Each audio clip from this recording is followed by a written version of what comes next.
ಬದಲಾಗಬಹುದು, ಇನ್ನೊಂದು ಸ್ವಲ್ಪ ಹೊತ್ತಿಗೆ ಬದಲಾಗಬಹುದು ಅಂತ ನೋಡಿದ್ರೆ ಎಷ್ಟು ನೀನು ನನ್ನ ಸಭೆ, ನನ್ನ ಜನ, ಅವರ ಎದುರು ಅಪ್ಪ ಏನೂ ಅಲ್ಲ, ಗಂಡನೇ ದೊಡ್ಡದು. ಸೆಕೆಂಡಿಗೆ ಮದುವೆ ಮಾಡಿಕೊಟ್ಟೆ ಅಂತ ಕೇಳಿದ್ರೆ ಇದೇ ಮರದಲ್ಲಿ ತಪ್ಪದು. ಅಪ್ಪನಿಗಿಂತ ಗಂಡ ಹೆಚ್ಚು ಅಂತ ಹೇಳಿದ್ರೆ ಮಾತಾಡ್ತಾನೆ, ಮಾತಿರಿಸುವುದಿಲ್ಲ, ಮಾತಾಡ್ತಾನೆ.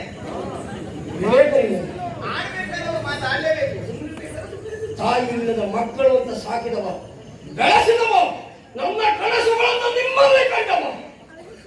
ನೀವರ ದಾರಿ ಒಂದಾದ್ರೆ ನಿನ್ನದ್ದು ಮತ್ತೊಂದು ದಾರಿ ಮಾಡಿದೆ. ಸರಿಯಾದ ಕನ್ನಡಿಗೆ ಮುಖ ನೋಡ್ಕೊಳ್ಬೇಕು. ಇಲ್ಲ ಅಲ್ಲ, ನನಗೆ ಎಣ್ಣೆ ಬಳಿದ ಕನ್ನಡಿ ನೀವು ಅಂತ ಅನಿಸ್ತವ. ಇದು ಸರಿಯಾದ ಕನ್ನಡಿಗಳು. ನೋಡಿ ವಯಸ್ಸಾಯ್ತು, ಕಣ್ಣಿನ ದೋಷ ಅಲ್ಲ, ನಿನ್ನ ತಲೆ ದೋಷ ಅದು. ಯಾಕೆ ಹೇಳಿದ್ದು ಕೇಳಿ, ನಿನಗೆ ಕಷ್ಟ ಅಂದ್ರೆ ಏನು ಅಂತ ಗೊತ್ತಿಲ್ಲ, ಹಾಗೆ ಬೆಳೆಸಿದೆ ನಾನು ನನ್ನ ತಪ್ಪು. ಹಾಗಾಗಿ ಅಪ್ಪನ ಬೆಲೆಯೇ ನಿನಗೆ ಗೊತ್ತಿಲ್ಲ. ಇನ್ನು ಮುಂದೆ ಬರುವ ಗಂಡನ ಕುರಿತಾಗಿ ಇಷ್ಟೆಲ್ಲ ಮಾತಾಡ್ತೀನಿ. ಬರಲಿರುವ ಗಂಡನ ಕುರಿತಾಗಿ ಇವಳಿಗೆ ಜೀವನದ ಬೆಲೆ ಗೊತ್ತಾಗಬೇಕು ಅಂತ ಆದ್ರೂ ಅನುಭವಿಸಬೇಕು.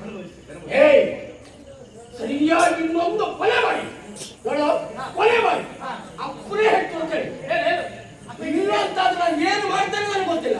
ನಿಮ್ಗೆ ಹೇಳಿದ್ದೇನೆ ಅಂತ ಹಾಕಿದ್ರೆ ನೋಡಿ, ಕೊನೆ ಮಗಳು ಅಂತ ಹೇಳಿ ಅವರಿಗೆ ತಗೊಂಡೋಗಿ ತಿನ್ಸಿದ್ದು ಈಗ ಅಪ್ಪನ ಬೆಲೆ ಅಲ್ಲ, ಕನ್ನಡ ಹೆಚ್ಚು ಯಾರು ಅಂತ ನಿಮ್ಗೆ ನೋಡೋದು ಗೊತ್ತಾಗ್ತದೆ. ಇವರಿಗೆ ದೇಹ ಬೆಳೆದಲ್ಲ, ತಲೆಗೂ ದಪ್ಪ ಆಗಿದೆ. ಇದು ಹರಕೆ ಮಾಡಿಸ್ತೇನೆ ಮೊದಲು ಹೇಳಿದ ಹಾಗೆ ಒಬ್ಬ ಶಕನಿಗೆ ನಿನ್ನ ಮದುವೆ ಮಾಡಿಕೊಡ್ತಾರೆ.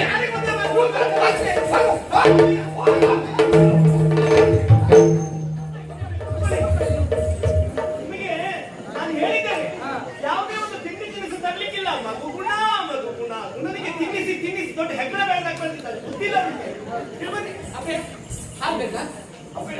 ಕುಡಿತೀರಾ?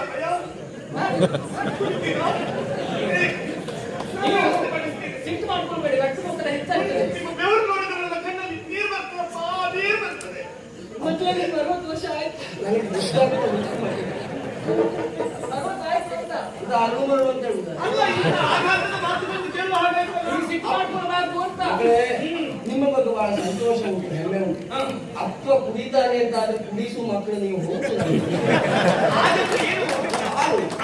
ಕೊರತೆ ಆಗ್ಬಾರ್ದು ಅಂತ ನನಗೆ ಗೊತ್ತುಂಟು.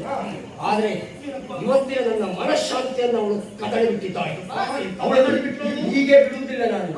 ನಿಮಗೆ ಒಬ್ಬ ಯೋಗ್ಯವಾದ ವರನನ್ನ ಈವರೆಗೂ ಬೇರೆ ಮದುವೆ ಮಾಡ್ತಾನೆ, ಅವಳಿಗೆ ಏನು ಮಾಡ್ತಾನೆ ನೋಡಿ. ಹೋಗಿ ಚಂದ ಇರ್ಬೇಕಪ್ಪ. ಹೆಚ್ಚು ಕಡಿಮೆ ಆಗ್ಬಾರ್ದು. ಆಯ್ತು ಅವಾಗ